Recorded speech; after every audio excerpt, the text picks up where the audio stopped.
कभी कभी इंसान दुनिया की चंद वक्ती खुशियों के लिए दूसरों का हक मार लेता है।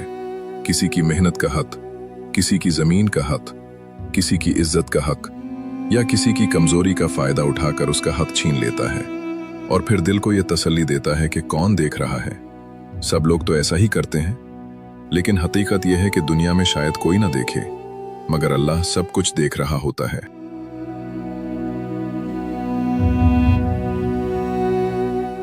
किसी का हक खाकर इंसान दुनिया में तो शायद कुछ वक्त के लिए खुश रह सकता है। उसकी जेबें भर सकती हैं, उसके घर बड़े हो सकते हैं और उसकी जिंदगी बज़ाहिर आसान हो सकती है। लेकिन याद रखें, रोज़े महशर वही हक उसके गले का तौक बन जाएगा। वो दिन ऐसा होगा जब इंसान अपने आमाल के बोझ के साथ खड़ा होगा। वहां न दौलत काम आएगी, न ताकत, न कोई ओहदा और न कोई बहाना। वहां सिफारिशें नहीं चलेंगी, वहां ताल्लुकात काम नहीं आएंगे। वहां सिर्फ इंसाफ होगा और हर हकदार अपना हक लेकर रहेगा।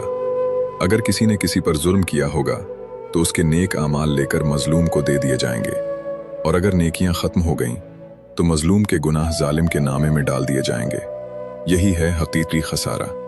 इसलिए अपने दिलों को साफ रखें, अपने मामलात में इंसाफ रखें, किसी की मजबूरी का फायदा ना उठाएं, किसी का हक ना मारें और किसी की दिल आजारी ना करें, क्योंकि दुनिया की वक्ती कामयाबी आखिरत की दायमी नाकामी बन सकती है।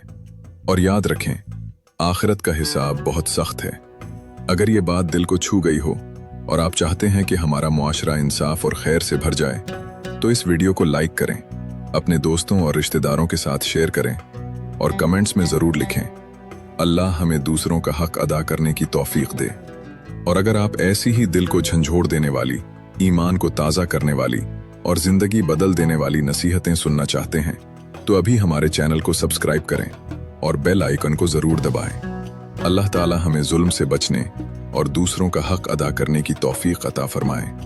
आमीन या रब्बुल आलमीन।